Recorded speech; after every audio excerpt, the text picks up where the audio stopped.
আমাদের শরীরের ভেতরে যে প্রতি মুহূর্তে একটা অবিশ্বাস্য অদৃশ্য যুদ্ধ চলছে সেটা কি আমরা জানি?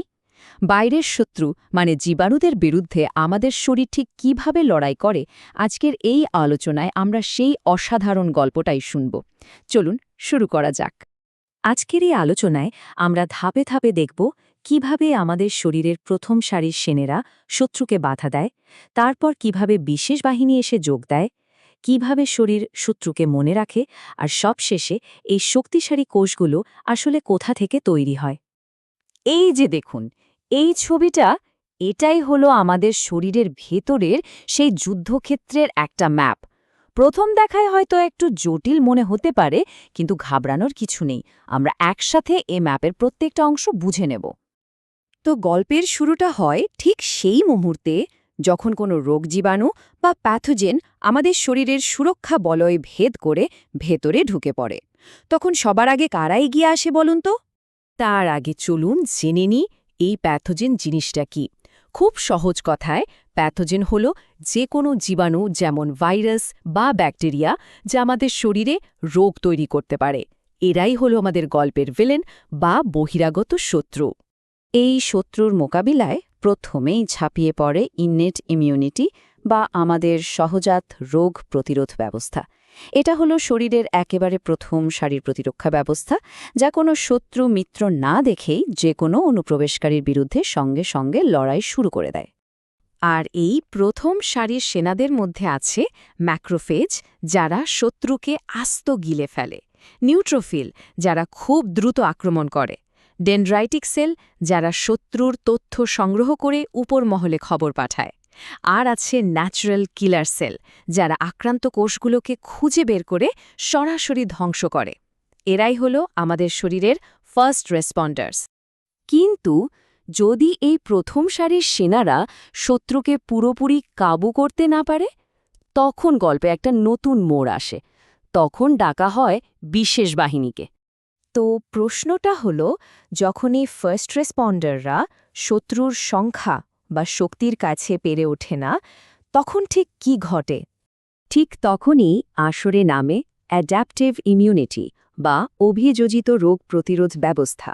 এরা হলো শরীরের স্পেশাল ফোর্স, মানে একেবারে এলিট কমান্ডো বাহিনী, যারা নির্দিষ্ট শত্রুকে নিখুঁতভাবে চিনে নিয়ে তাকে টার্গেট করে আক্রমণ করতে পারে। আর এই প্রক্রিয়াটা সত্যি অসাধারণ। ভাবুন, ডেনড্রাইটিক সেলের মতো একজন গুপ্তচর প্রথমে শত্রুকে ধরে ফেলে।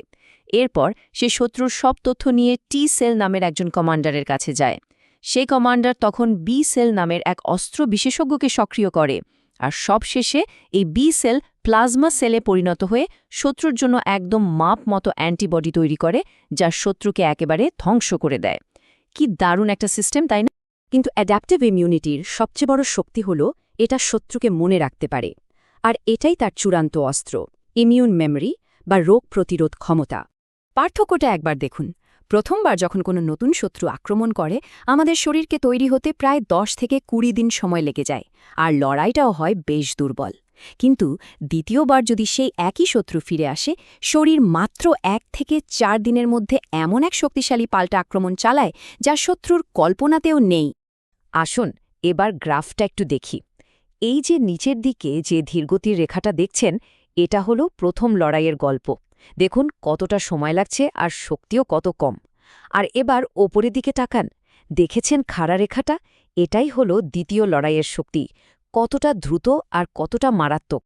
মাত্র 1 থেকে 4 দিন। ভাবা যায় শরীর কতটা দ্রুত আর কার্যকরীভাবে দ্বিতীয়বার সাড়া দেয়? এই অবিশ্বাস্য গতির পেছনেই কিন্তু লুকিয়ে আছে ইমিউন মেমোরির আসল শক্তি।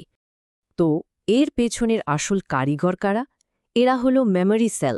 প্রথম সংক্রমণের সময়ে তৈরি হওয়া এই বিশেষ কোষগুলো বছরের পর বছর ধরে শত্রুকে মনে রাখে। তাই শত্রু আবার ফিরে এলেই তাকে সঙ্গে সঙ্গে চিনে ফেলে আর দ্রুত ধ্বংস করে দেয়। আচ্ছা, আমরা এতক্ষণ যে এই অসাধারণ প্রতিরক্ষা কোষগুলোর কথা বললাম, এরা আসলে আসে কোথা থেকে? চলুন এবার তাদের জন্মস্থানে মানে ফ্যাক্টরিতে একবার ঘুরে আসা যাক। এই প্রশ্নটা তো আসতেই পারে, তাই না? এই সব বিশেষায়িত সেনা কোষগুলো, এগুলো তৈরি হয়টা কোথায়? এই ছবিটাই হলো সেই রহস্যের সমাধান।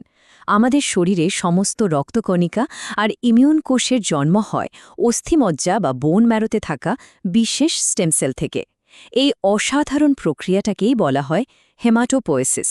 বলতে পারেন এটাই হলো আমাদের শরীরের সেই সেন্ট্রাল ফ্যাক্টরি, যেখানে লক্ষ লক্ষ সেনা প্রতিদিন তৈরি হচ্ছে। এই কারখানারই একটা প্রোডাকশন লাইন হলো মাইলয়েড বংশ। এখান থেকে আমাদের গল্পের সেই ফার্স্ট রেসপন্ডার বা প্রথম সারির সেনারা আসে, যেমন নিউট্রোফিল এবং মোনোসাইট, যা পরে ম্যাক্রোফেজ ও ডেনড্রাইটিক সেলের মতো আরও শক্তিশালী কোষে রূপান্তরিত হয়। আর অন্য প্রোডাকশন লাইনটা হলো লিম্ফয়েড বংশ। এখান থেকে জন্ম নেয় আমাদের স্পেশাল ফোর্স বা বিশেষ বাহিনীর কোষগুলো, যেমন টি সেল এবং বি সেল। এই দুটো শাখা মিলেই কিন্তু আমাদের পুরো প্রতিরক্ষা বাহিনীটা তৈরি হয়। শেষ পর্যন্ত ব্যাপারটা শুধু রোগ ঠেকানো নয়, ইমিউন সিস্টেমের এই স্মৃতি আসলে একটা প্রতিরক্ষা ব্যবস্থার চেয়েও অনেক বেশি কিছু। এটা আমাদের টিকে থাকার এক জীবন্ত ইতিহাস, যা লেখা আছে আমাদের শরীরের প্রত্যেকটা কোষের গভীরে।